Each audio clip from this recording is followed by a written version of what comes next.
Армысыздар, күшті арнамыздың күшті көрермендері. Бұл әдеттегідей кітапхан бағдарламасы. Бүгінгі құрам: Асқар Тоқтархан, Қанабек Мерген, мен Еркебұлан Бердалы, және де кітапхан Хамит Ердехан.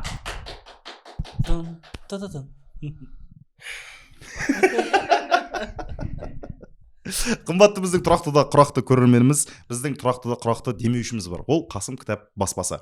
Қасым кітап баспасы жаман жерді баспашы көп қой бізде варианттар, соны аласың. Дайынмен құтылатын болыпсыз ғой. Мектептегідей болып тұрғаны білесің ба, сабақ айтқан кезде кітапты теріс қаратып қоясың ба? Көмектесіп па? Бар көмегің сол ғой. Иә, енді біздің көрермендер кішігірім үзілісімізді байқаған шығар. Иә, оны алдыңғы бағдарламада да айттық. Естіртейміз. Қазір енді кішігірім Хамекең актерлік мансабын қолға алып жүр. Жақында ғана әкеңнің баласы атты киноға түсті. Иә. Қалай Хамеке, жалпы түсірілімнен түсірілім ұстатпай жүрсіз кейін кездері? Дебютиттің да? Проклятый популярности. Құдай берген бекіш көкем келгенше. Бұйырға. Ұзын құлақтан естуім бойынша Келінжан сериалына ұзын құлағын кесіп тастайтын екен оны. Естей бере ма бірдеңе? Естімейтін нәрсені естиді екен. Келінжан сериалына түседі деп естіп қалдым сізді. Көреміз онда, Құдай қаласа. Жоқ, ерке кішкене ұзын құлақ емес, инсайд. Инсайдтар Хамеке бізге келіп жеткен бойынша. Қандай образда білесіз ба өзіңіз, әлде білмейсіз бе әзірге?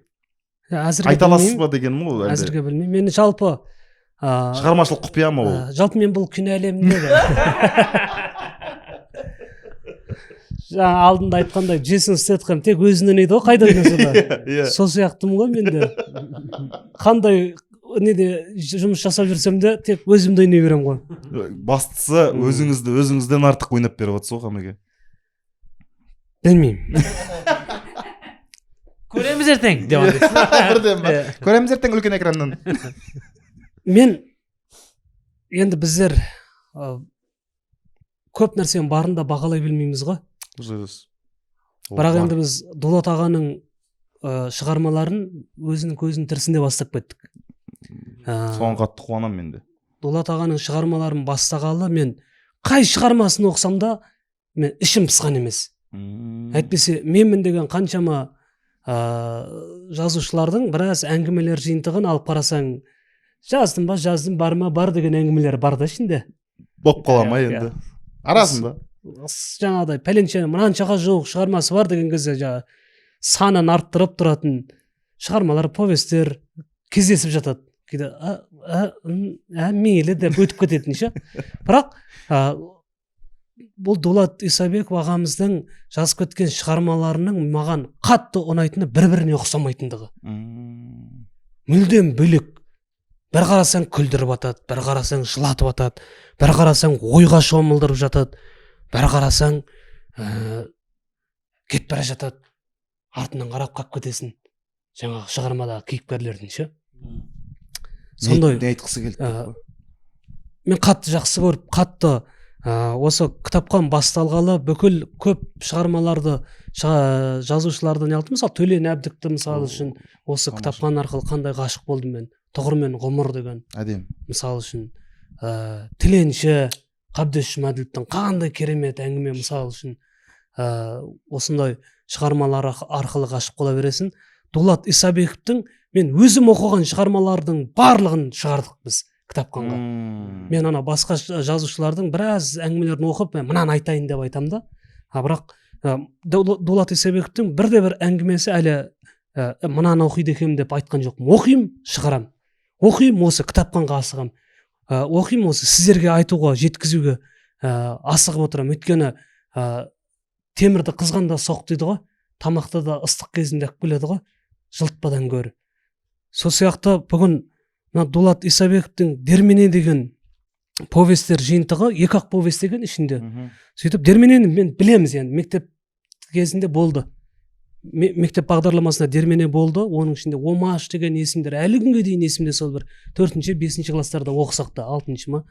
Бірақ мына Бекет деген повесті бұл өте керемет екен жігіттер. Мен мына Бекет деген повестті оқып болғаннан кейін бірден ағама хабарластым ғой, өзімнің кәдімгі қалайсыз тәте, жағдайыңыз жақсы ма, не істеп жатсыз деп жағдайын сұрадым. Кәдімгі жақсы көріп ше, ана жерде ағаға деген махаббатым бір ерекше болып, және де ол махаббаттың менде ол онсыз-ақ бар еді, мынау кәдімгі өзінің биігіне көтеріп тастады да мына повест. Достым Сайыпназар деп бастайды.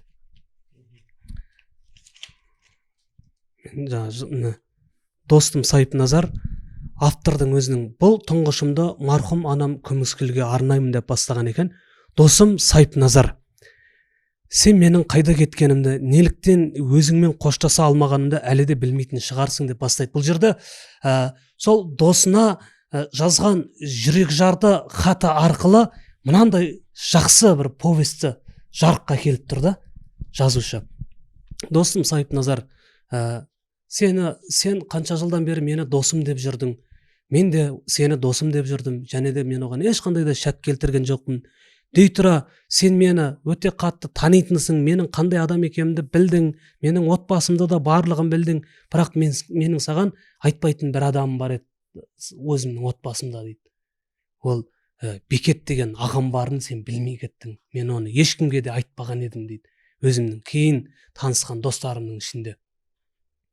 Осылай басылады. Мына хатты мен саған жазып отырмын, бұны поштадан жібергім келмеді, осы бір кісіден беріп отыр екен да, осы хатты берген кісіні өзің күтіп шығарып саларсың деп нүктелеген екен хатты. Біз ағам екеуміз сонау колхоз жылдары, соғыстан кейінгі жылдар ағасы Бекет өзі және анасы үшеуі бірге тұрады екен. Бұл Бекет өзінен 3-4 жас үлкен бола тұра, екеуміз 5-ші сыныпта бірге оқыдық дейді. Тахам еке Дулат Исабектің өз ағасы туралы ғой. Оны енді білмеймін, бұл жерде енді главный жігіттің аты Нұркен. Дулат ағаның жүрегінен шыққан, мүмкін прототипі шығар, мүмкін өзінің, білмеймін енді, оны мен нақтысын білмеймін. Қазір енді көпірі бол солай ғой деп айтпай қой салайын, оны кейін анығын біле жатамыз. Сода колхоз жылдарында біз бірге оқыдық. Бекет екеуміз кәдімгі арамыз, жасымыз 3-4 жас бола тұра құрдастай өстік дейді. Екеуміз аунап, күресіп, ойнап, кәдімгі бірге сабаққа кетеміз. Екеумізге бір сумка дейді. Ол жаңағы бүкіл сумканы өзі асылынып алады тағыны, ал мен ана нан салынған дорбаны асылынып алам дейді. Сөйтіп екеуміз сабаққа келеміз. Бірінші сабақ өткеннен кейін мен қарным ашады, нан жеймін деп айтам дейді. Сол кезде Бекет айтады дейді, жоқ әлі тағы да бір сабақ өтсін, қазір ғана келдік қой үйден деп. Бірақ дегенмен үзіліс кезінде Бекеттің шығып кеткенін қарап отырам дейді да, шығып кеткен кезде ана қапшығымды ашамдағыны нанға қарап тұрып, осы өзімнің долям-ау деп бөліп алам дейді.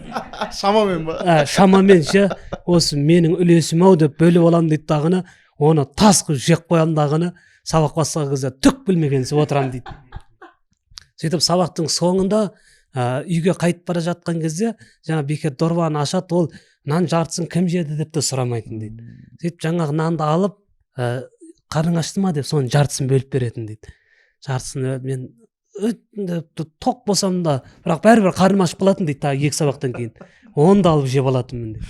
Сабақты қатты беріліп оқиды екен да, қарны ашитындай.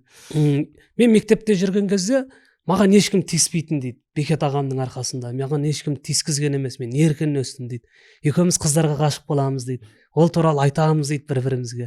Үйге келгеннен кейін хат жазамыз дағыны, бір-біріміздің хатымызды бір-бірімізге оқытамыз дейді. Сол кезде Бекет қарап тұрып, сен бір жақсы жазасың ғой деп айтады дейді маған. Сөйтіп екеуміз сөйтеміз, бір-біріміздің хатымызды оқып болғаннан кейін жақсылап бүктеп бір-бірімізге береміз дағыны, екеуміз жаңағы бір-біріміздің қызымызға береміз да, үйге келгеннен кейін тағы соны әңгімелесеміз. Алды ма, алған кезде түрі қандай болды, жауап беретін сияқты ма түрі деп. Осындай қызықты дәурендер өтетін дейді. Бірақ Бекеттің бір мінезі болатын дейді, бір беткей, көп сөйлемейтін дейді, үндемей жүреді. Апам соны онша ұрсып қалған кездерде тасбауыр деп айтатын дейді, сен тасбауырсың деп. Бір күні бір сабақтан келдік, сабақтан келсек апам өзінің бір жұмыстарымен әлек болып жатыр екен, әлі түскі ас дайындай қоймаған екен дейді. сол кезде бекет ашуланып қалды дейді, түскі ас әлі дайын емес па деп. Анау Без оқитын бала. иә сабаққа міндет Без оқитын бала айтады. бекет үлкені да, Сол жөн тамақ әлі дайын болмаған бала. алты сабақтан дайын келді емес ғой па. қиын. Соңғысы дышы. Сөйтіп ана жүгері қорып қойдым, қазірше соның үшін жей тұрыңдар деп айтты дейді апам. Деді ғой жемеймін, бірдеңе жүгері тамақ болмайды ғой, азынан бері істеп қоймайсыз ба тамақты. Ашуланып шықты дейді сол жерде. Сөйтіп жаңағы бекет айтқан ғой, ей кім Нұркен айтады ғой, кішкентай апамның да қолы тимей жатыр ғой, бекет не болды, қатты ашулан, сен бе не бірдеңе деп желкемнен салып жіберді дейді. Түстім дейді, сөйтіп далаға ашуланып шығып кетті дейді бекет. Сөйтіп апам келіп мені құшақтап, мені апам жақсы көретін дейді, кішкентай болғаннан кейін бетінен маңдайымнан сүйіп, не болды анау тасбауыр бір жерін ауыртып қойған жоқ па деп. Сонымен екеуміз тамақта дайын болды дейді, кейін бекет келмеді дейді үйге. Анау тамақ ішпей ме екен деп айтты дейді апам. Сөйтіп далаға шығып бір үйдің алдында бір дөң бар дейді, қыр. Батысқа қарап, сол қырдың үстінде бекет арқарап отыр екен дейді. Жайлап барып бекет үндемей отыр екен, жайлап қасына бекет қарның ашпады ма деп жоқ деп айтты дейді. Неге келдің деп.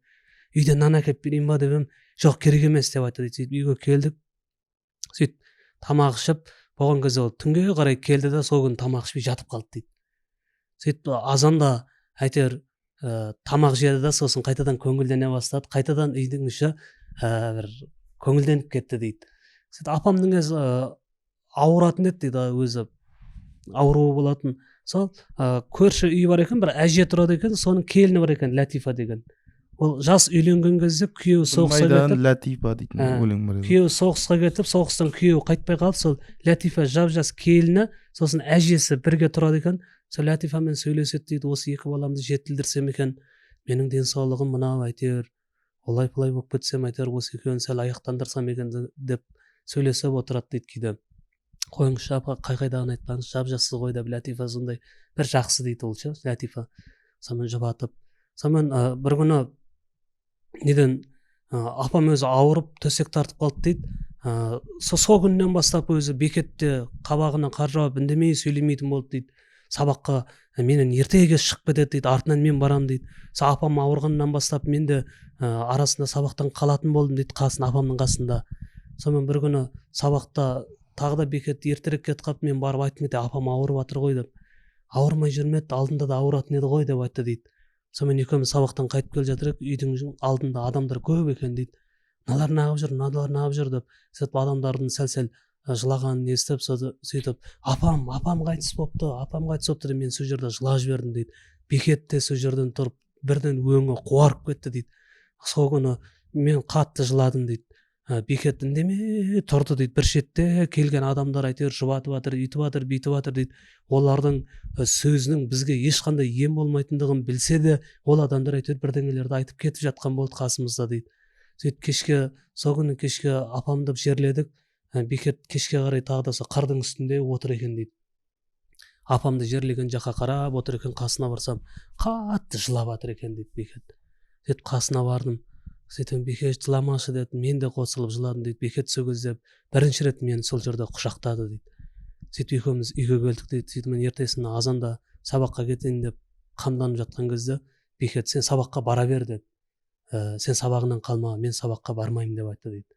Сол күннен бастап бекет сабақ деген нәрсені ұмытты дейді. Сабаққа қалмайды, сабаққа бармайды. Мен сабақтан келсем тамақты дайындап қояды, үйдің барлығын жинап қояды. Бірден есейіп кетті ғой. Сол күннен бастап бекет өзгерді дейді. Қасымда аймалап құшақтап жатады, қасына жаным, Нұркен жаным деп еркелеп, бетімнен сүйіп, әйтеуір құшақтасып жатып ұйықтаймыз күніге дейді. Бір күні сол ауылдағы жаңағы бригадир, сосын ауылдың директор келді дейді үйге. Екеуіңді пенсионға жібереміз деп айтты дейді. Интернат қой. Интернатқа жібереміз. Түркістан жақта екен, сол Түркістанда екен интернат.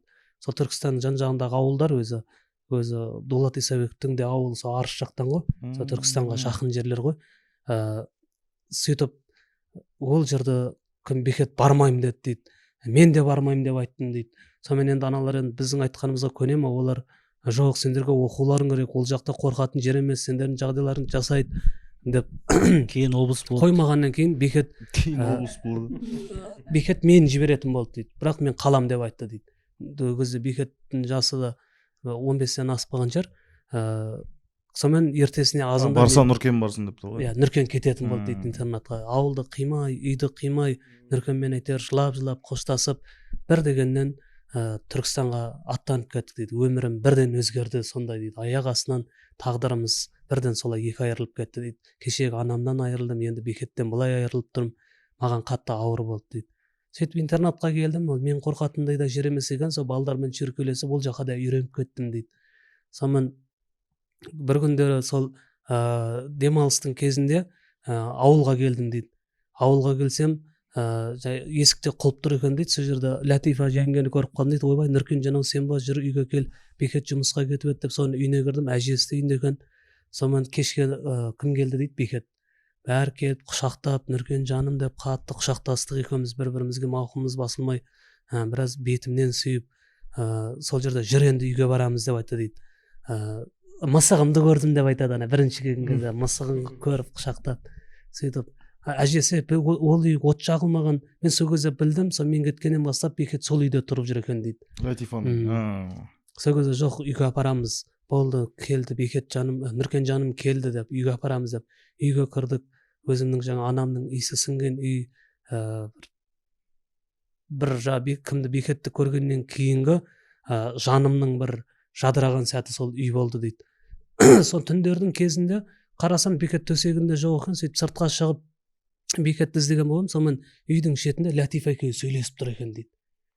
Сөйттім да енді түсіндім дейді, Латифа екеуі сөйлесіп тұр екен.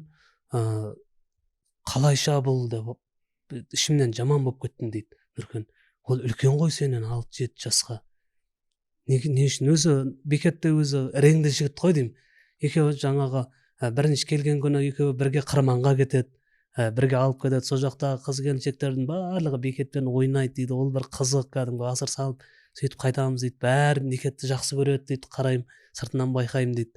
Сөйтіп сол күні Латифа жесір ғой енді, күйеуі соғыста қайтыс болған ғой. Сөйтіп бір күні сөйтіп бекет жоқ кезде үйге кіріп қалып едім дейді.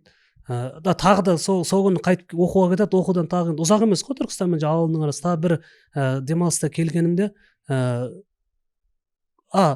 бірнесінде келгенімде кім үйге келсем үйдің есігі ашық екен, шымылдық тұр екен дейді. Сөйтіп жаңағы бекет келіп құшақтап, жаным деп саман екеуі біраз әңгімелесіп болған кезде мен Латифаға үйлендім ғой деп айтты дейді. Сол кезде жаман денем суып кетті дейді бірден. Сол кезде шымылдық елең ете қалды, ар жақтан Латифа шықты дейді да. Сол кезде бекет, сен осында ма едің дейді. Латифа сол кезде Латифа баяғыда апам тірі кезде бір жақсақ келіншек еді дейді да. Ана жерде барынша шынайы айтуға тырысқан жасандылығы жүзінде көрініп тұр дейді да, айқын. Келіп мен жымиып, кім Нұркен келдің ба деп бүйтіп құшақтаған болып, сөйтіп шығып кетті дейді. Бір күні бекет жұмыста жүрген кезде мен үйге келіп қалсам, ана шымылдықтың ішінде бекетте басқа бір еркектің барын білдім дейді, байқадым дейді сол жерде. Сол жерде маған жаңағы анау кімнің Латифаның бірінші көзқарасы, оның жаңағы өзі адам баласы деп айтады ғой Дулат Исабек. Өзі адам баласы армандайды. Сол арманға жеткеннен кейін ары қарай өзінің жетіп болдым ғой деп ары қарай өзінің пенделігіне де не береді екен ғой деп айтады да. Сөйтіп мен ана нәрсені көріп қалдым дейді да, жаңағы бөтен еркекті. Мен басында оны бекет екен деп ойладым дейді. Екеуі шымылдықтың ішіне неғып атқаннан кейін білмеймін енді. Екеуі ұялып қалмасын деп сыртқа шығып кеттім дейді. Бер жақта отырсам, үйден бөтен еркек шығып кетті дейді. Жүрегім мұздап кетті дейді. Ештеңе демедім. Мен ана үй, анамның иісі сіңген үй бірінші рет өзіме ең бір бөтен суық болып көрінді дейді. Сол жерде ештеңе деместен заттарын жинадым да оқуға кетіп қалдым дейді. Сөйтіп артымнан бір күні хат келді дейді Нұркеннен. Біраз хабарласпай кеттім дейді. Кім бекеттен хат келді дейді. Нұркен жанау үндемей кетіп қалғаның не деп. Бәрінші келген кезінде Нұркен бекет бүкіл ақшаларын жинап Нұркенге костюм шалбар алып қойған екен. Сен өзің кие бермедің ба десем, мен қайға киемін, сен кисең болды жаным. Сен осы сенің көңілің тоқ болсын. Мен бармын ғой, ештеңе уайымдама жаным. Сен ештеңеден уайымдамай жүруің керек мен бар кезде деп сөйтіп. Солай жүрген кезде бір күні ол енді бір күні Бекет хат жазып жіберді, не үшін келмейсің, Нұркен көп болды ғой хабарласпағалы деп, мен жеңгеңмен ажырастым, Латифамен деп жазып жіберді дейді. Бір жағынан енді сәл жеңілденген болмаса, бірақ мен жоқта бәлкім бақытты ғұмыр кешер ме еді екеуі. Енді жалғыз өзі қалды ма деп Бекетті тағы да уайымдадым дейді ажырасқандарын. Сөйтіп жүргенде арадан мектепте жүрген кезде дейді, баяғыда Зағида деген қызға ғашық болған ғой Нұркен. Нұркен Зағида деген қызға қатты ғашық болғанда оған айтамаған сырын. Бірақ ол қыз да аңғарған болса керек. Дегенмен де жігіттің енді алғашқы махаббат деген ол енді бойды болдыртып әлсіздігімен қатар келетін сезім ғой. Ең алғашқы ол айта алмайды, сол күй кетеді ішінде Зағидаға деген махаббаты. Сонымен бір күні неден пойыздан түстім, бүкіл жаңағыдай балдарын күтіп алушылар нелер жүр екен дейді. Соны ана жақтан Бекетті байқап қалдым. Бекетті байқайлам, ол келіп құшағын ашып жүгіріп келіп мені құшақтап бетінен сүйіп, сонымен неге ат арбаға отырғыз, сонымен кеттік. Сол жерде бір қыз отыр дейді, қарасам Зағида дейді. Сөйтіп Зағидамен танысып қой деп, сонымен үйге екеуі келдік. Зағида өзінің үйінен түсіп қалды дейді. Үйінен түсіп қалды. Сөйтіп үйге келгеннен бастап Бекет азанда ерте тұрып жұмысқа кетті дейді. Мен қарасам азанда ар жақта Бекет біраз жиқазаған екен дейді, онша радио алыпты сатып. Сол жерде Зағиданың портретін көріп қалдым дейді. Ананың көзінде кәдім күлімдеген өзімнің ғашық болған махаббатым Зағида тұр дейді. Ана жерде булығып кеттім, не істерімді білмей қалдым. Анау нені сындырып жібере жаздадым, портретті жерге лақтырып. Сөйтіп не істерім білмедім дағыны, сол жерде заттарым жинап қайтып кетіп қалдым. Максы тез шешеді екен проблема. Проблема да қашады екен. Ол бірден кетіп қап күйдіреді екен да. Шешімі жоқ, қаша бере ма? Қашып кетеді болды. Сол кетіп қалғаннан кейін бірақ мәселе шешіліп отыр ғой. Кейін хатпен айтып ажырасып не болды ғой Латифамен. Ойлаш, сол кетіп қалғаннан кейін мүлдем келмеген болып тұр ғой. Саған соңғы кетісі ма? Соңғы кетісі ма? Анау Сайыпназар деп жазып отқан хаты сол болып тұр ғой. Нұркен кім Бекет артынан қанша хат жазады, ол Зағидаға үйлендім деп жазады. Одан кейін ол мүлдем қатты ауру болады. Сөйтіп ол мүлдем келмей қояды ол үйге. Арадан қанша жыл өтеді. Сөйтіп жаңа өзі үйленеді Гүлмира деген қызға. Сөйтіп жүргенде бір күні жұмыста отырған кезде хат келеді Бекеттен. Араласпай кеткен бо сонда. Араласпай кеткен ғой Нұркен. Махаббат түсіндірмегенде ғой даже да. Айтпаған. Махаббат, қызғаныш, өзінің туған ағасы қалайша анау кішкентай қыз еді ғой деп ше. Сол қызғаныш, сол тыңған ғой, үншең сезімдердің арпалысында жүреді ғой. Ана кімше Нұркенді қарап тұрсыңшы, оның жүзіне ешкім ештеңе деп айтпаған. Бірақ ана Латифа бір несінде айтып қалады Бекет жоқ кезде, қу жетім саған не жетіспейді өзі деген бір сөзде қойған кезде. Осы сөзден кейін ол кетіп қалады ғой бәнде несінде. Өзі кетіп қап күйдіреді ол ше. Кетіп қап жеңеді. Сөйтіп жұмыстан мен Нұркен неге сабақ оқымағансың? Мен кеттім. Төсек тартып ауырып қалдым деп жазады ғой Бекет. Ең болмаса жаным, егер хатымды оқысаң бір келіп жүзіңді бір көріп қалсам деп. Сол күні үйге келдім дейді. Дейді Гүлмира не болды деп сұрағанда жауап та берген жоқпын. Заттарын жина, ауылға барамыз деп. Бірден сөйтіп екеуі ауылға шығып кетеді ғой. Екеуі ауылға шығып кетеді. Ауылға келсе кім төсекте жатыр екен дейді ағасы. Төсекте жатыр екен.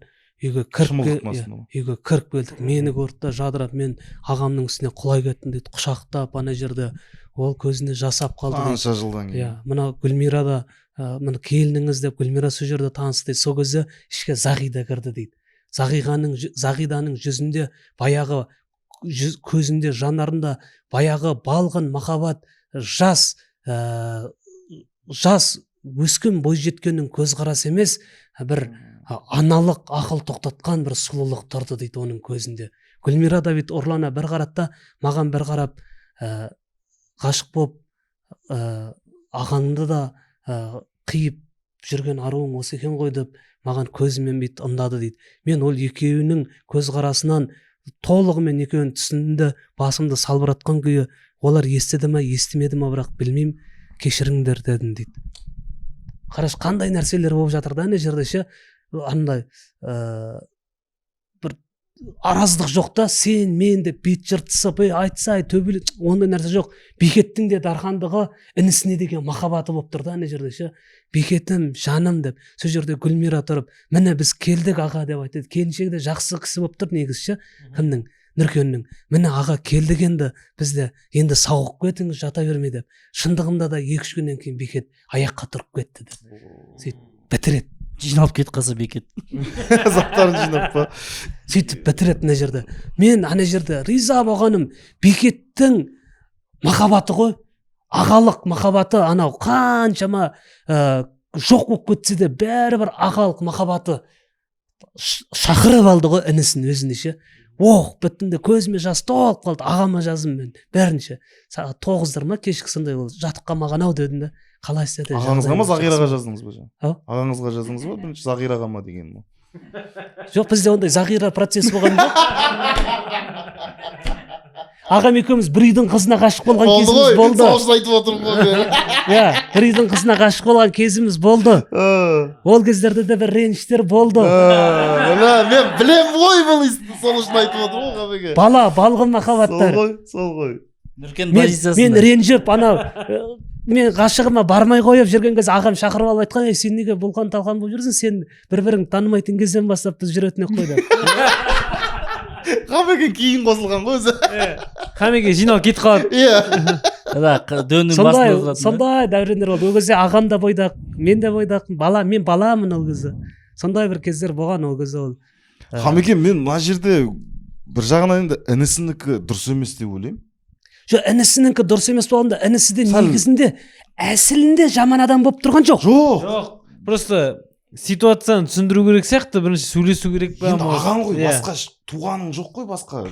Жүрегі нәзік болып тұр. Анау қараш Дулат Исабеков ана бір хатта беріп тұр ғой осының жауабын. Ай, сен өзі жақсы жазасың ғой деп. Ол жанының нәзіктігі болып тұр ғой. Жанының нәзіктігі сынып қалды ғой, жеңе алмады ғой ол нәрсені ше.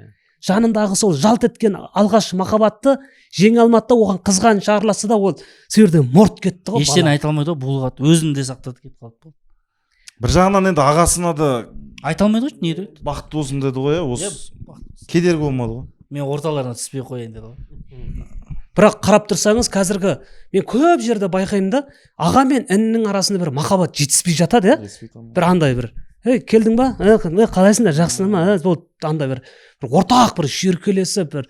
Бар, бірақ андай. Мына Бекеттің Нұркенге деген махаббаты жоқ, бар. Ағалардың білдіре алмайтын ағаларда мен сезем ағамның маған деген махаббатын. Ол мен қаншалықты жақсы көретінін білем. Мен бұрыннан құшақтап сүйетін, қазір ересек болып кетті ғой.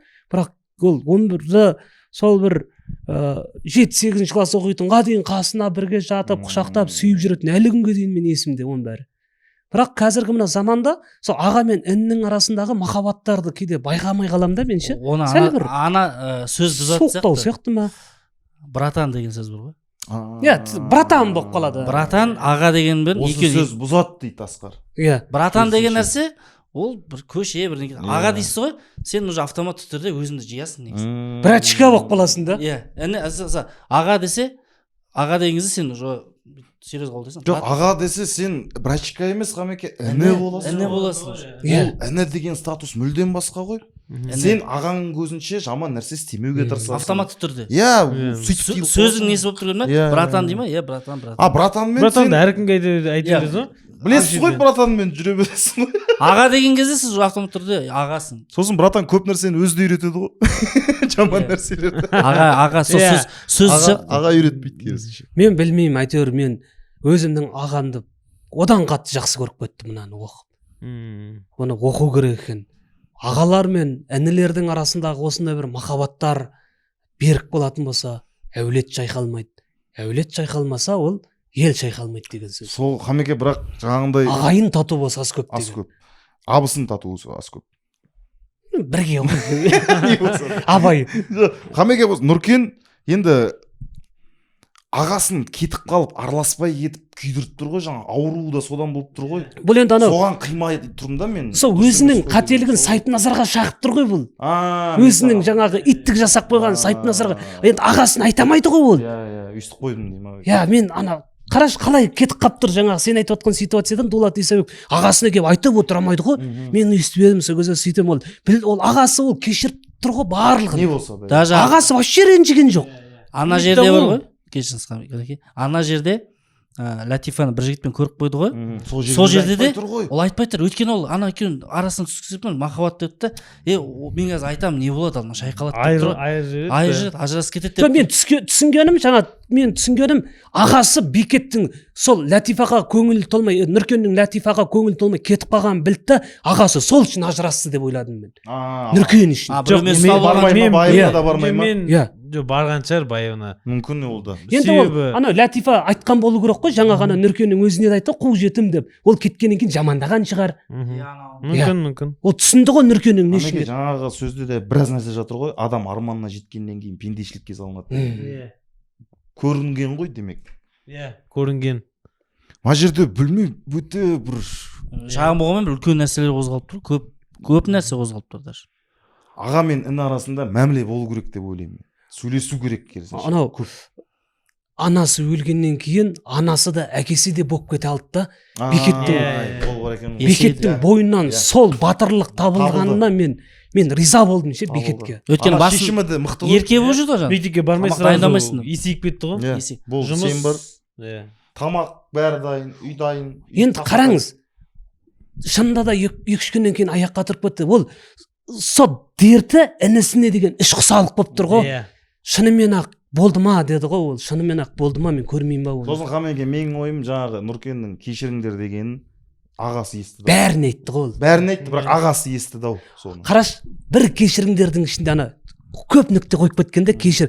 Анау Сағидадан да кешірім сұрап тұр. Өзінің келіншегі Гүлмирадан да кешірім сұрап тұр.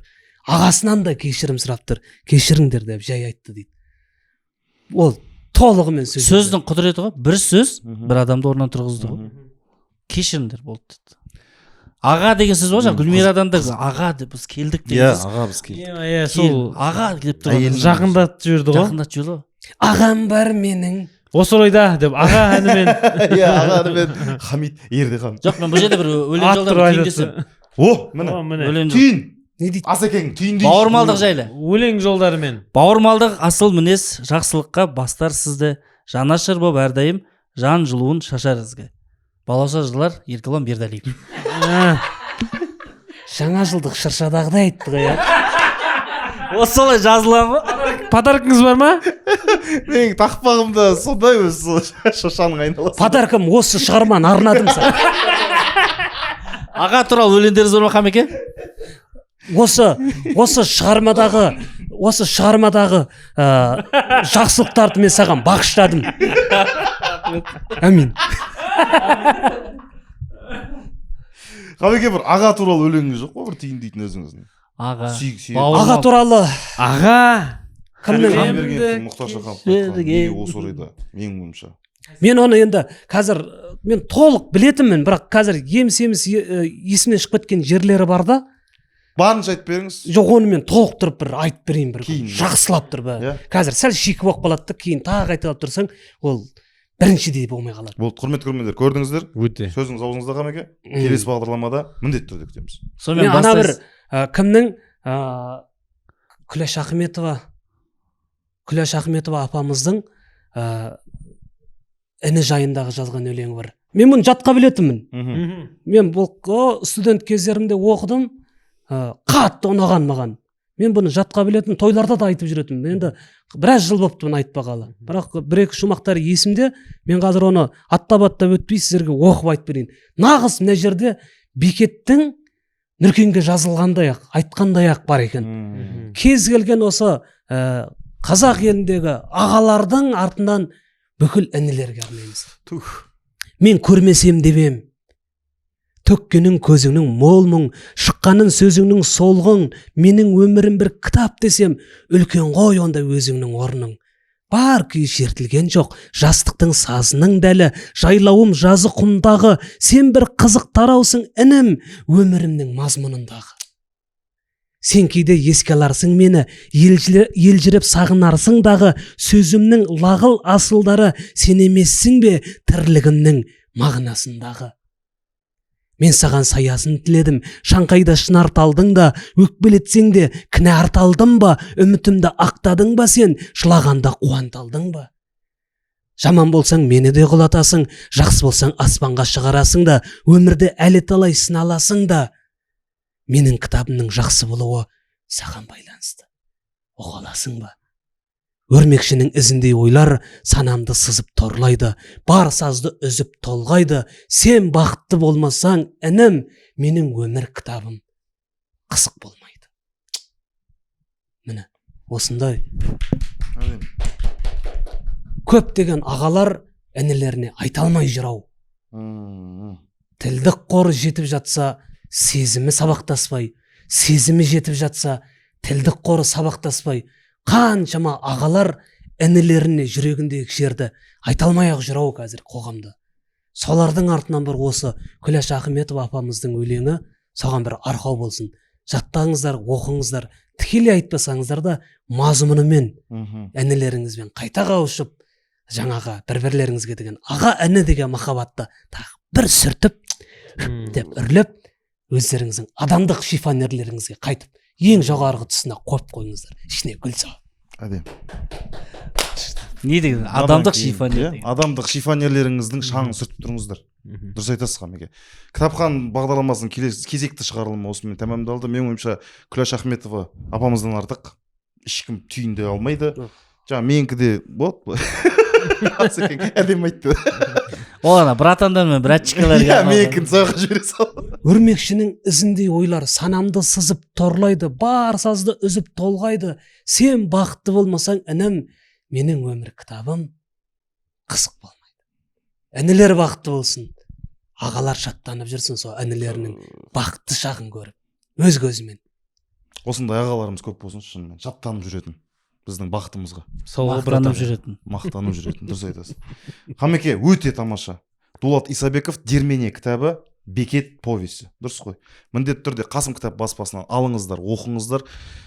Қамеке, тамаша таңдау. Меніңше Ерке, бұны Қасым кітап баспасынан ағалар інілерге, інілер ағаларға алып сыйлау керек. Ой, дұрыс айтасыз Қамеке. Міне, мынау өте бір керемет. Отметка жасап кетсін, Тым болмаса. Мен бұған риза болған, біз бұған дейін махаббат тақырыбын көп қозғадық. Өте көп.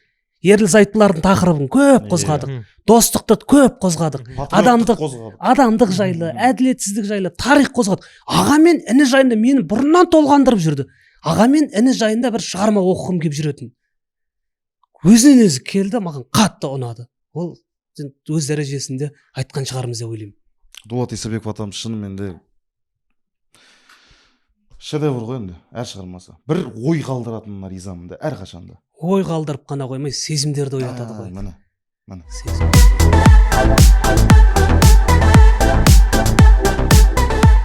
Армысыздар, күшті арнамыздың күшті көрермендері, бұл әдеттегідей кітапхан бағдарламасы. Бүгінгі құрам Айдос Кемәділді, Асқар Тоқтархан, мен Еркебұлан Бердалы, және де кітапхан Хамит Ердехан. Қымбатты біздің тұрақты көрермендеріміз, біздің тұрақты демеушіміз бар, ол Қасым кітап баспасы. Қасым кітап баспасы жаман жерді баспашы. Жарайды. Ең оңайын бере салды ма? Иә, бірден. Мынаны ала берді. Қасым кітап баспасына алғысымызды білдіреміз. Қаншама шығарылым бойы бізді қолдап демеу беріп келе жатқанына, және де кітаппен де қамтамасыз етіп келе жатқанына, ол бөлек алғыс. Өйткені кітап біздің асыл қазына. Бүгін қандай шығармақ келдіңіз Қамеке? Шаршап отырсыз ба? Жоқ, шаршап отқан жоқпын. Сәл уайымдап отырмын. Уайымдап? Нені? Бұл повесті өз дәрежесіне жеткізе аламыз ба екен? Қиын ба? Бүгін Дулат Исабековтың «Дермене» деген повесін алып келіп отырмын. Жалпы Дулат Исабековтың шығармаларын біразын айттыңыз. Ұнап жатыр шығармаларым. Көзім бір түрлі болып тұрған жоқ па? Жоқ, әдем болып тұрсыз.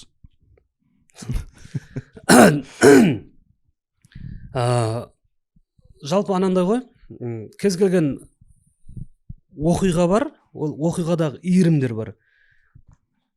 Жай әшейін қызық емес оқиғамен кетіп бара жатып та адамдардың көңіл күйі, жалпы ой кеңістігі, мына өмір не,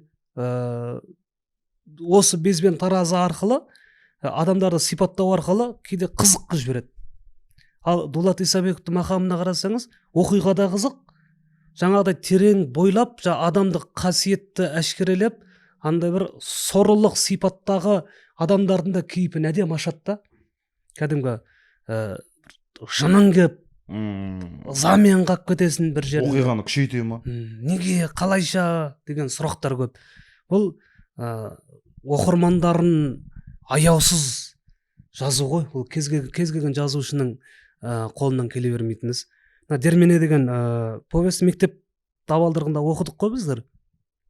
Әлі күнге дейін мысалы Омаш деген осының ішіндегі бір үлкен жігіттің аты әлі күнге дейін есімде. Сол баяғы Кейіпкер ма? Иә, сол Омаш деген ат есімде қалып кетті мектеп кезінде. О, матч деген шығарсыз. Шанхай түс дейді. Сөйтіңізші. Или how much? Анау теңеуді өлтіреді бұл кісі. Или матчлав. Матчлав, Қара қарғаның миы қайнайтындай ыстық дейді күн. Қара қарғаның миы қайнайтындай ыстық. Қара қарғаның миы қайнайтындай ыстық дейді. Анандай аптап ыстық. Қызылорда ма? Қай жақ? Ha? Қызылорда ма қай жақ? Қара күн сатады ғой. Арыс жақ қой, Арыс жақ. Қызылорда бәрі келеді несі ауыр. Сен мысалы күнді сен қара қарғасың. Дәл қазір ба? Жорғалаған жыланның бауыры күйіп, ойбай, үстіндегі терісі жарылатындай ыстық. ойдай. Ыстық екен бертіп тастады ғой. Бір кездері мына жерге де қыс түседі ау деп ешкім ойламайды. Жатпай ма үйлерінде ыстықта? Сол ыстықта қурайлардан салынған шайланың астында жасы 5-нен ауып қалған қарт кісі, 90 қарт немересі екеуі жатыр дейді. Шыжғырған ыстықта. Тапшанда.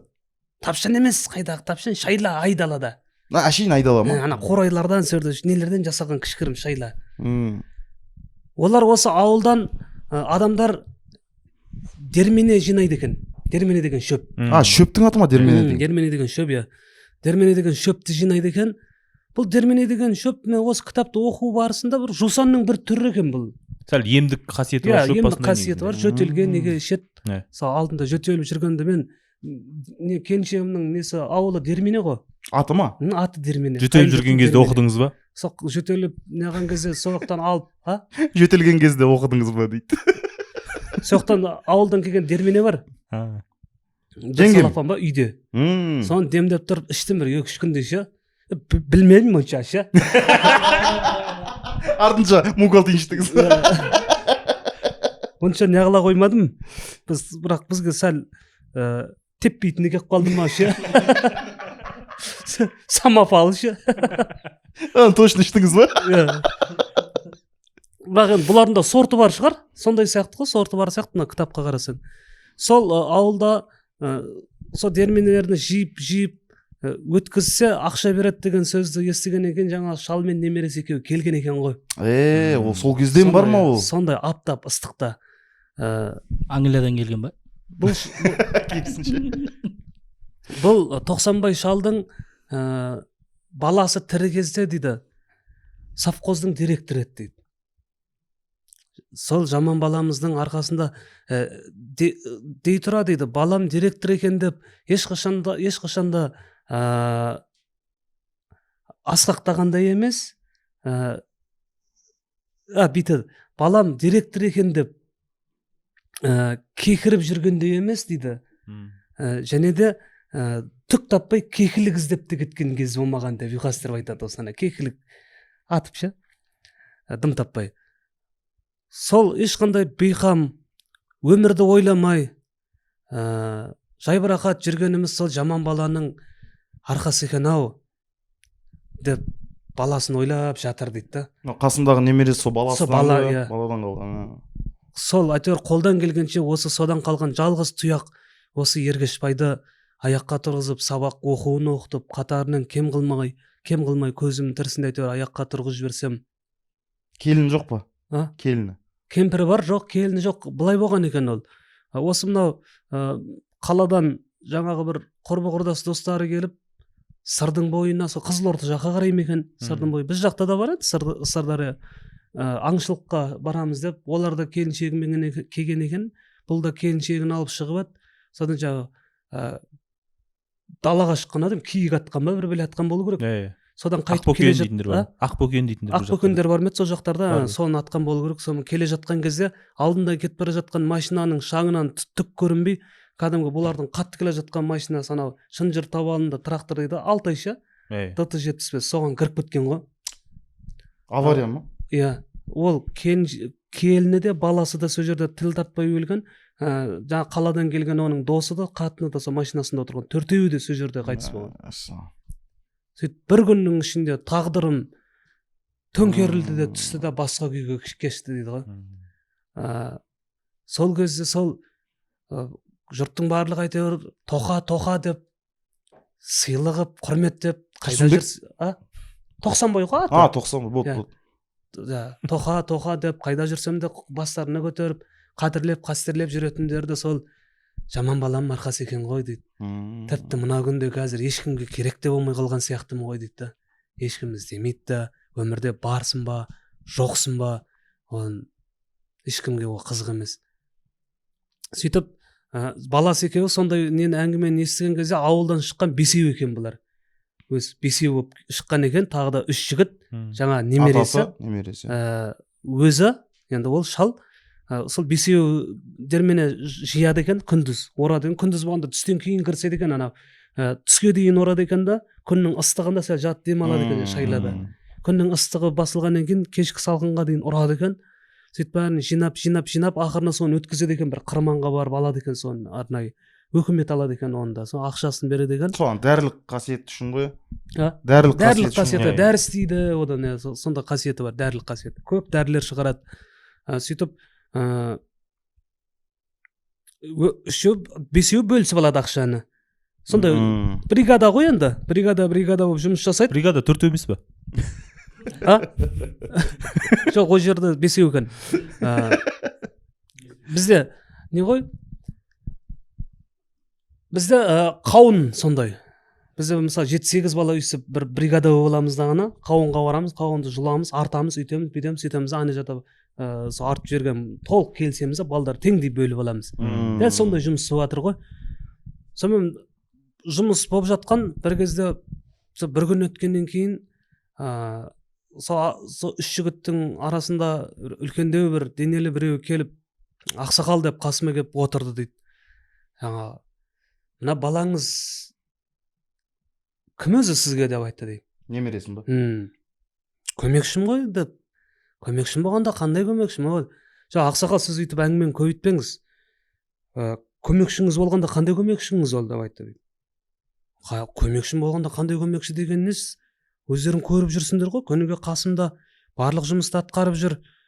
Әңгімені көбейтіп кетті ғой, мына сөйлесші деп қасындағы екінші жігітке сілтеді дейді. Ол келіп тұрып айтты дейді. Ақсақал, нақтысын айтыңыз. Бұл бала өзі бір адамның жұмысы бір адам ба, жоқ әлде жарты адам ба дейді. Ақшаға тіреліп тұрған. Бір адам ба әлде жарты адам? Ойбай, жарты адам деп не айтып тұрсың енді, сәл намыстанып қалады шалшы. Жарты адам дегенге жарым жан ше? Жарты адам деп алатын ақысы жартылай ма деп айтсаңшы, ең құрғанда дейді. Жарты адам болғанда кейін тағы да айтады, жоқ, ертең ақша бөліске түскен кезде үлкен адамның ақшасын ала ма, жарты адамның ақшасын ала ма дейді. Бұл үлкен адам ақшасын аламайды дейді. Бұған берсек жарты адамның ақшасын береміз дейді.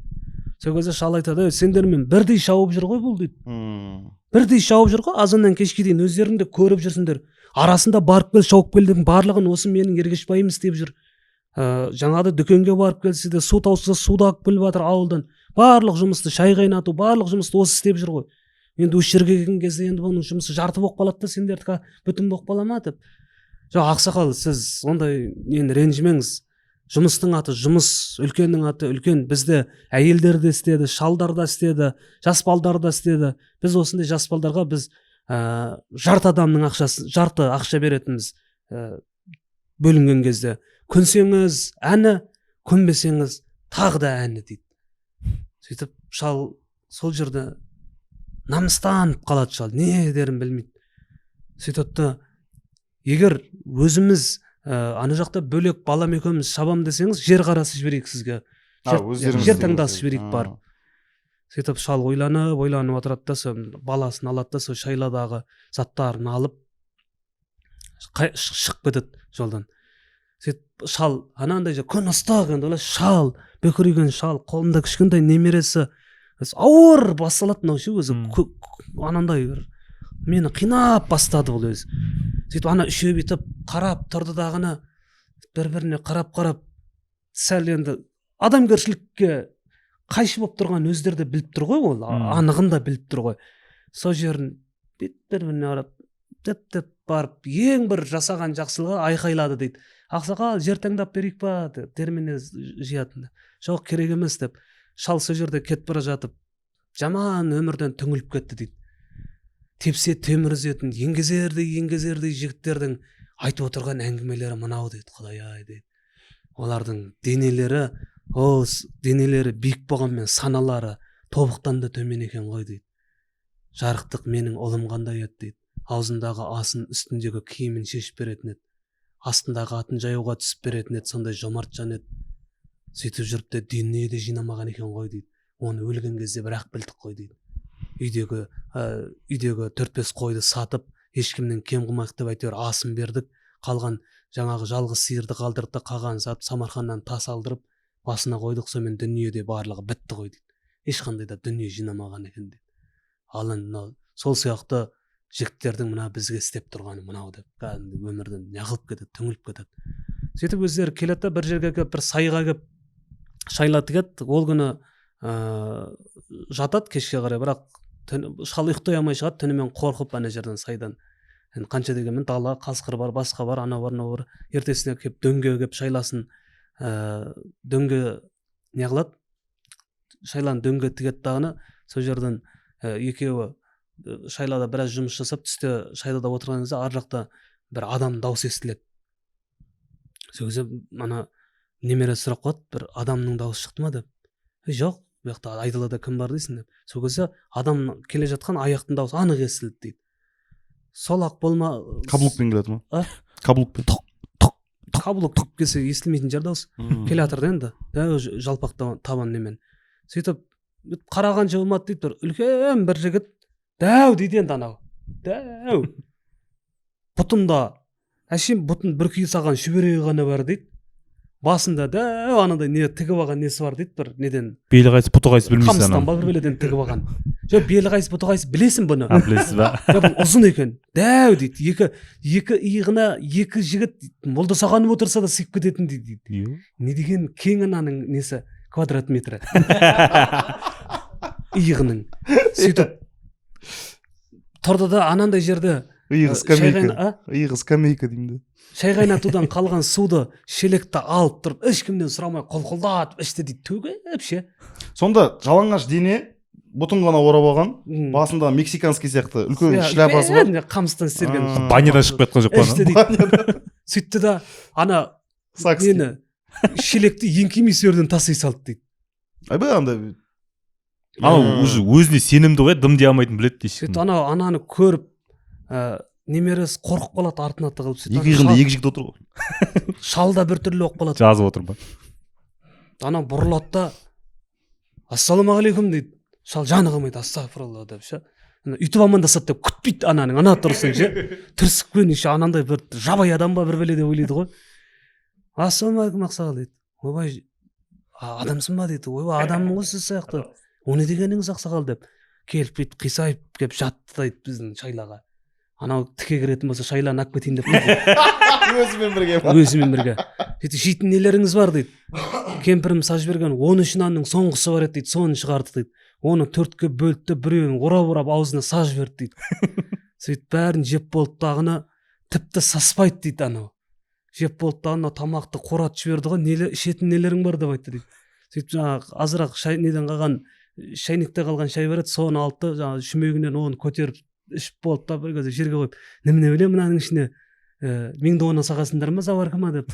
Ой, кәдімгі өзіміздің цейлон шайы ғой деп айтты дейді шал. Цейлон шайы? Цейлон ше. Пакетикте ғой. Ассам ба? Білмеймін. Цейлонский ғой, Қасығы бар ма? маған қоса берші өзің не қалай чемпион өзің білесің, мен ештеңе демеймін саған. бірақ жатыр анау шайланың ішінде үшеуі. Иә, сонымен асықпайды дейді. Чайлады отыр ма? Сонымен бір кезде кальянный. анау шал уайымдай бастайды. Анау қазір қонам десе, Қайерге жатады деп. бізбен жатам десе, бәле ғой бұл. Ертерек кетсе болар еді деп. Тіксініп айта алмайды да. Кімсің деп те сұрамай ма? Сөйтіп сұрайды, кімсің? Атым Омаш дейді ана. Омаш. Омаш дейді. Шырам, үстіңде бұдан басқа киімің жоқ па деп сұрайды. Киім бар, ана ненің өзеннің бойына жайып қойып ем, жаңа жуып дейді. Деп келіп. Білем сіздерді неден осы дермене орып жүр екенсіздер. Ертеңнен бастап бірге орамыз дегенде жүрегі зырқ ете қалады. Аналар үшін шешіп тастай ма? Иә, олармен ақылдасып жатқан жоқ. Омашика. Жанам кеп тұр ше, мен бер жақта ше, ана күшім жетпесе де төбелескім кеп тұр ана мен ше. Сіз қарап тұрсыз ба? Бүйтіп басыңды былай ұстайтын сияқты Мына шейін. жерлерім ашып жатыр ше, ананы істеп жатқан тірлігіне. Саспайды дейді. Ертеңнен бастап бірге орамыз. Сіз тастың арасына қарап тұрсыз. Ана атың кім сен? Ертеңнен бастап бірге орамыз дейді да, сен жарты адамсың деп шалғайды. Сен жоқсың дейді. Немересіне ше. Шал қарсы шықпайды уже. Одан сұрады дейді. Ергешпайды. Кім ана баланың қорқып отырғанын неғып, ағаңмен амандас деп сөйтіп ағынан жақын қылып ше, шама. Сол күннен бастап сонымен біздің қасымызда қалды дейді Омаш. Болды ма? Сұраған да жоқ рұқсат. Иә, сұраған да жоқ. Мен білемін, жалпы сендердің неғып жүргендеріңді. Мен ана үшеуі сияқты емеспін, қорықпаңыз дейді. Оқты, оң қақтан беді ол. Біледі ғой, келіп орып жүрген бәлеу деймін. О жақтан сұрады ғой, о жақта полный болып тұр ғой. Үшеуі бар ғой о жақта, күш жетпейді ғой. Мен бүгін сендермен деген кезде қуып шықты ғой, киімсіз ше. Шалға бар деп. Ана үшеуінде емес, мен ақша бірдей бөлінеді. Уайымдамаңыз деп. Шал сәл неғып болады, бірақ бәрібір көңілі күпті ше. Саман ертесінен бастап жұмысқа кірсет, бірақ базар жоқ, жақсы орады дейді енді анау. Жұмысты да денелі. Орып жүреді екен, бірақ келгеннен кейін тамақты да орып жүреді екен дейді. Бірақ бір несі бар екен дейді. Бір несі емес, бірнеше несі бар екен дейді. Нелері? Тұрады екен де, орып қызу жұмыс қайнап жатқан, шал, мен ұйықтадым дейді екен. Өте тік адам екен де, бірақ. Барады екен де, ұйықтап қалады екен. Сөйтіп бір кезде. Жігіт деймін, алда бір сөз жігіт па? Сөйтіп ортасында кейде тұрады дейді, шал, мен суға түсіп келем деп кетіп қалады дейді. Болды, ол күн бітеді дейді жұмыс, нағып кетіп жатсың, бара ғой айналайын, бара ғой деп, шал да жібе, неғып ше. Құтылғанына риза сияқты ғой. Сонымен бір күні түнде ұйықтап жатырық, ана кімді оят деп айтты дейді, баланы Ергешов айтты. Неге? Оят деп айтты дейді. Оятқысы келіп тұрын жоқ, кішкене демалсын да ертеңнен жұмысы оят, өлмейді, ештеңе қылмайды деп. Сөйтіп ауылдан арбак келеді. Омаш. Омаш, сол анандай екен енді, жалпы мен бұл жерден қатты детальный тоқталмай қойсайын, ауылдан түнде шығып, ананың үйінен арба, ананың үйінен ешек ұрлайды. Ананың үйінен керек жарағын ұрлап алады. Бисақа соларды алады дағыны, олын алып келеді дағыны. Сөйтіп анау басқа жақтағыда дермене орып жүргендер көп. Солардың орған... Перекупщик па? Перекупщик па? Сатады. Перекупщик емес. Ұры. Солардың орған дерменелерін ұрлап алып келеді. Сонда қабеке, арбасы жоқ, есегі жоқ, дерменесі жоқ. Бәрін бір түнде істеп аламыз. Бір түнде істеп, сөйтіп дағыны алып келеді дағын, ана сөйтіп бәрін төккеннен кейін ана ешек арбаға отырғызып, баланы апарып таста дейді ауылға. Баланы жібере ма? О, ананы жинағанда да барады бала. Басында шал қанша айтады, оны тыңдайтын Омаш жоқ. Шал қорқып, сонымен жайлап шалды да алып кетеді. Сонымен шал қорқып, Құдайдан қорқып, ертең не болады, ақиретім не болады деп. Бірақ дәуден де қорқып тұр, Омаштан. Ол да бар. Сол бір күні дермене орып атқан кезде мынандай бір оқиға болады. Анау кім Омаш бозторғойлардың жұмыртқасын жинап жүреді екен, дермене орып жүріп ше. Қуыруға ма? Сөйтіп қуырып жейді екен оны. Шрек сияқты. Шалға ұнамайды екен да ол. Образ Шрек қой негізі. Ана кішкентай ғана жаңағы жануарлардың несін етіп неғылмасайш, жұмыртқаларын. Сол кезде Омаш неғылады айтады дейді, олар жеу үшін жаралған, бүкіл нәрсе бізге жеуге бола береді. Керек болса жылан жегендерді де көрдім мен. Анау ыстық майға жыланды тастап жіберген кезде өйтіп айналып тырсиып барып пытырлап жарылғанын көрсең олардың Суши деп бола ма? ше. Ой деп. Қазақ қой кәдімгідей сазан балықты қуырып жейін деп жатқан адам сияқты. Сол кезде ана шал айтып қалады, құдайдан да қорықсашы, кішкентай бол ненің торғайдың балапандарына теспей ақ қойсашы деген кезде Омаш айтады, сол енді ақиретте мен неужели осы кішкентай торғай үшін мен сұраламын деп ше. Сол жерден бастап кім шалдың жаны қалмайды ғой бұның үшін. Қорықпайды екен, құдайдан да қорықпайды ғой. Құдайдан да қорықпайды екен ғой. Сөйтіп жүргенде енді шал қатты қорқып жүреді істеп жүрген қылмысына. Омаш айтады ғой, ақсақал, сен мына орып жүрген дерменіңмен түк те ақша таппайсың дейді. Ертең Құдай қаласа мынаның барлығын жинап қырманға барған кезде мыс ақша қолға түседі. Мен сол өзім үшін істеп жүрмін ба, сендерді де ойлап жүрмін деп ана жерде біраз ұрысып алады шалға. Соңы немен бітеді екен? Ана бала бір рет қашады сол жерден. Немересі ана Омаштың осы нелері көп, сондай бір адам жыны келетін нәрселер. Оны қуып жетіп. Не тиісетін бе, ұратын бе? Тиісетін ме, ұратын ма? Мазасын ала береді шығар. Енді шыдай алмай кетеді, жұмсайды, анандай қылады, жаңағыдай нәрселер көп. Бірақ артын жетіп алып ұрады, бала жылайды. Оны шал ештеңе деп араша түсе алмайды, шамасы келмейді, күші жоқ. Анаған қауқары келмейді. Амалсыз да екеуі айдалада қорғансыз түрмеге түседі ғой. Сөйтіп жүреді, сонымен күндердің күнінде енді дермененің де өзі науқаны бітетін кез келді дейді. Соның барлығын жинап болғанда Омаш кеп ақсақалға деді, міне ақсақал, әні-міне дегенше енді Құдай қаласа алақаныңды дайындай бер, ақша ұстайтында күн жақындап қалды дейді. Шал қуанып бүйтіп не қылып қалды дейді. Құдай тілеуіңді. Ана шал енді жақсы кісі ше. Құдай тілеуіңді берсін айналайын. Мен басында сенен сезіктеніп едім, қорқып едім. Сен жақсы жігіт екенсің. Осындай бір сөзді жігіттер ана әдейі анадай страховка қылып айтып ше. Осындай сөзінде тұратын жігіт деп ойламаған екенмін. Тым болмаса намысына сеніп тұр ғой. Әдейі сондай намыс жаңағыдай жігерлі намысты жігіт екенсің деп страховать етіп отыр ғой шалда. Сөйтіп Омаш енді бұл енді мен қазір қырманға апарам. Ол жақта очеред, ол жақта 3-4 күн күтеді. Сіздер балаңыз екеуіңіз ол жақта көп күтіп қаласыздар. Басталды өзі. Сіздер ауылға қайта беріңіздер. Құдай қаласа 4 күннен кейін Арыс қаласына келесіздер. Осындай жерде қырман бар. Сол жерде Омаш қайсы десеңіз мен тауып аласыз дейді. Сетевой маркетинг. Болды деп кәдімгі имандай сені баласы да көңілді, Құдай қаласа велосипед әперемін деп баласына. Сөйтіп екеуі ауылына келіп үйіне кіріп келген кезде кемпірі жүрегі жарылып қуаныштан жылап жібереді. Сонымен кім жылап жібереді? Кемпірі. Кемпір бар ма? Иә, кемпір бар ғой үйде. Ол енді жалпы айтып бірдеңе болып қала ма деп жарты жолда қайтып кеткісі де келеді шалшы, бірақ ойланады енді қойшы шешінген судан тайынбас. Әйтеуір енді ертеңгі күні жалғыз сиыр неме жетеді, баланы оқытамын деп отырмын. Бір ақшамен барайық. Осындай ақыры енді білек сыбанып шыққаннан кейін бір кішкентай болса да бірдеңе алып барайық. Соңына дейін барды ғой. Сөйтіп үйіне келеді.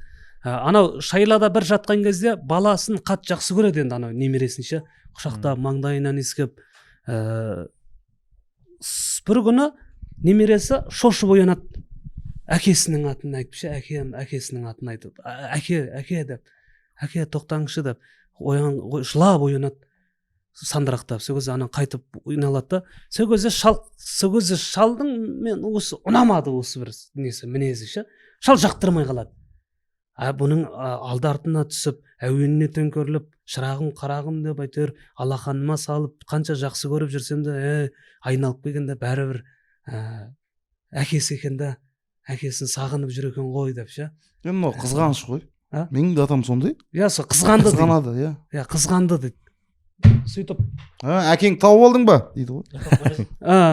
Сөйтіп бір күні өзінің жастық шағы есіне түсті дейді сол кезде. Ол кезде де оларда тура әке шешесінің қолында тұрыпты дағына алғашқы балдарын қолдарына алмапты. Қолдарына ала қалса әкесі ұрысып береді дейді. Не, сендерде ғана бала болыпты ма деп. Ана болмаса апасы ұрысып береді дейді. Сендер туған екенсіңдер де деп. Сонымен бір күні бір қонаққа кеткен екен. Сол күні жаңағы келіншек екеуі ана балаға бүйтіп отырған жерінен кіріп қалған ғой екеуі. Стоп қылды ма? Үйге тастап жіберді баланы. Не болды сонша?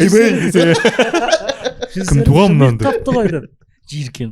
Сол кезде есіне түсті ғой, есіне түседі да бәрібір бала айналып келгенде ол қанша жаным күнім дегенмен де әкенің аты әке, ананың аты өзінің де алдына келіп тұр ғой. иә, сол өзінің алдына келіп тұр.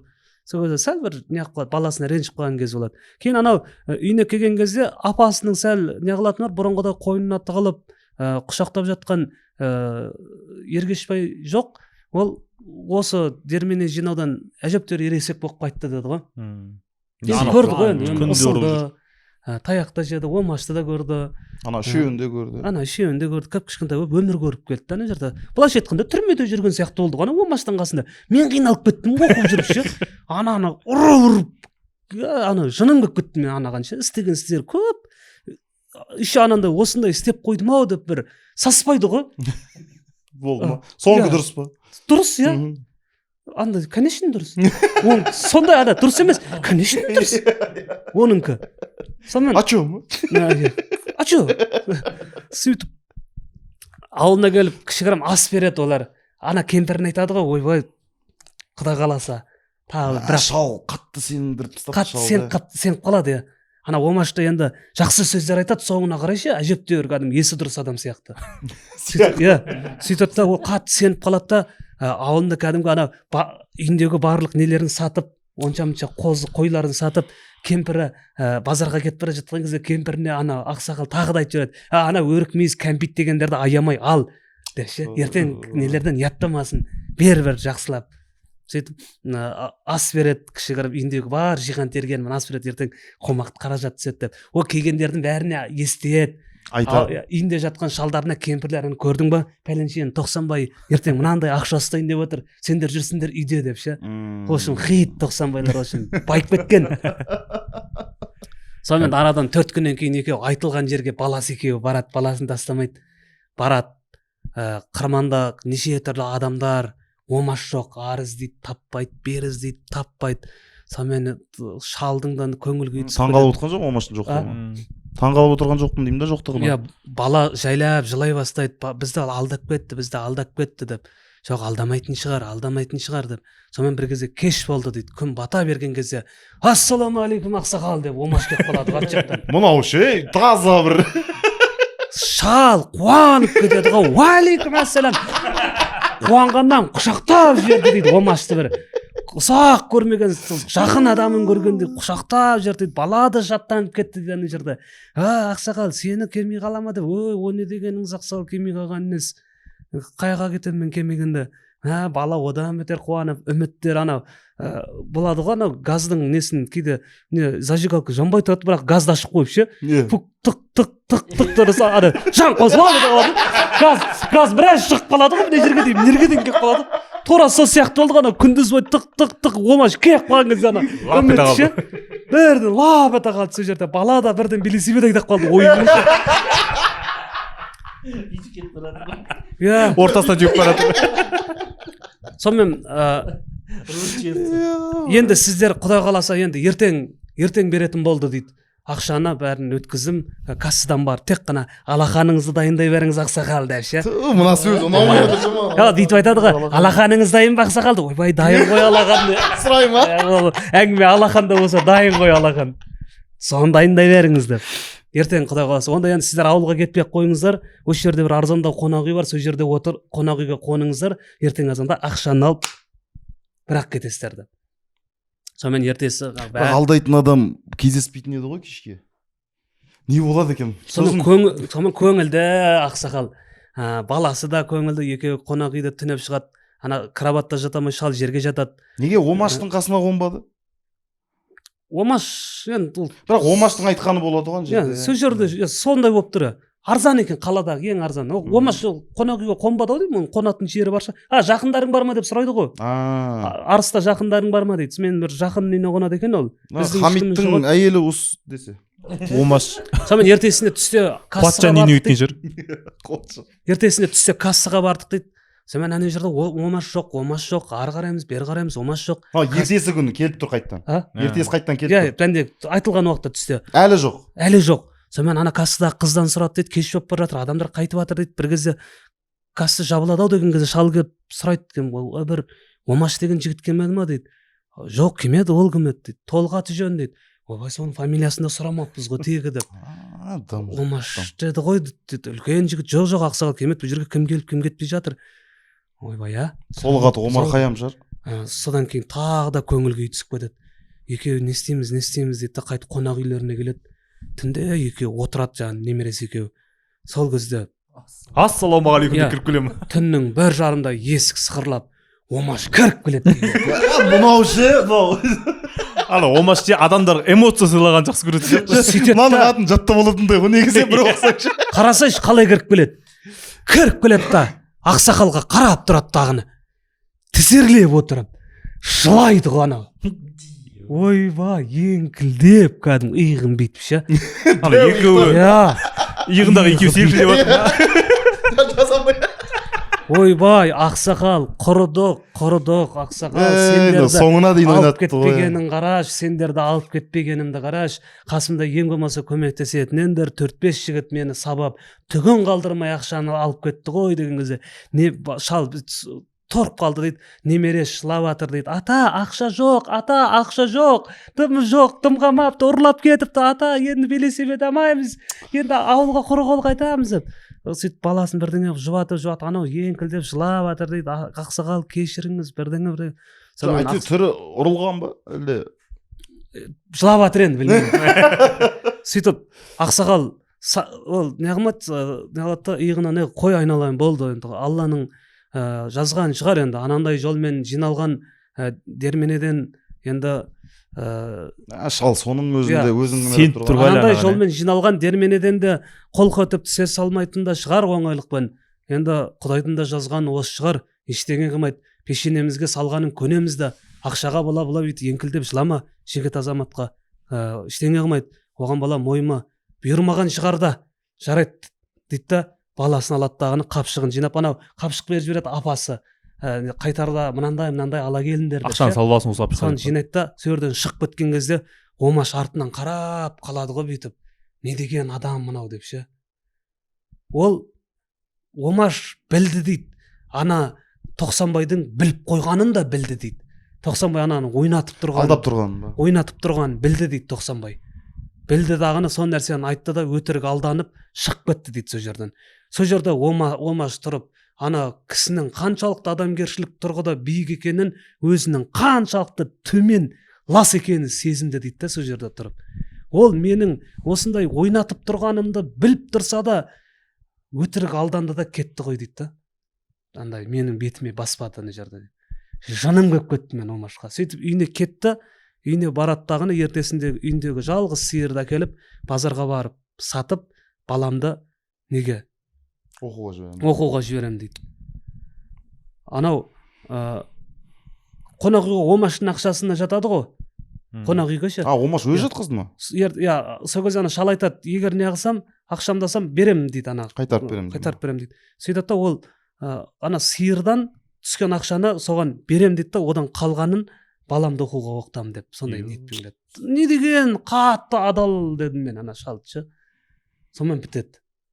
Үйсіп бітіп қала ма? Иә, Дермене деген повест. Сөйтіп баласы екеуі бір жаз бойы Дермененің тегін жинады. Омаш сетевой маркетинг қой, қалай? Омаштар көп қой қазір. Омаштар көп. Омашты тек қана бір-ақ адам емес, бұл жерде бір үлкен бір қоғамның бейнесін бір Омаш қоғамның бір бейнесін көрсетіп тұр ғой Омаш арқылы бұл жерде. бір-ақ адам емес ше. Шалды аяп кететіндей. Аяп кеттім. Баланың жылайтыны, белесебет аламайтын. Таза оңбаған екен ғой. Омашты ұра бергім келеді былшылдатып ше, бойым жетпесе де ше, секіріп қолыма түскен нәрсемен. Қорықпаңыз, қасыңызда боламын. Қарап тұрасың ба? Жабыламыз әкесін. Қақта ол? Ассалаумағалейкум. Мынаның ішінде.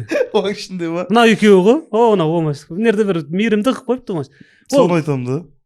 Аяр екен иә, таза иә Омаш. Оңбаған кісі екен, мынау болмайды ғой Ноқамеге. Неге бұлай бітірген?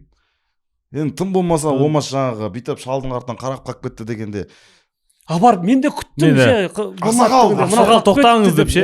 Менде мынанша бар, тым болмаса осы. Басқа шал мен баланың еңбегін зая кетті. Мен Хамеге ананы айтайыншы, шал ана қонақ үйдің ақшасын қайтарам деді ғой, сиырды сатып. Анау алдан ақшаны. Алады ол. Алады. Жылап па? Ол алмаса өтірік ішіп қалайын деп тұр ғой. Ақшасы бар адам сияқты болып қалайын деп тұр да. Деп алайын деп тұр ғой. Қамекем Ақшасы жоқ қой. таза. Омаштардан Құдай сақтасын. Мен де соңына дейін беріп қалатын шығар дедім да, ай дедім ғой ішімнен ше, сол күні қарай.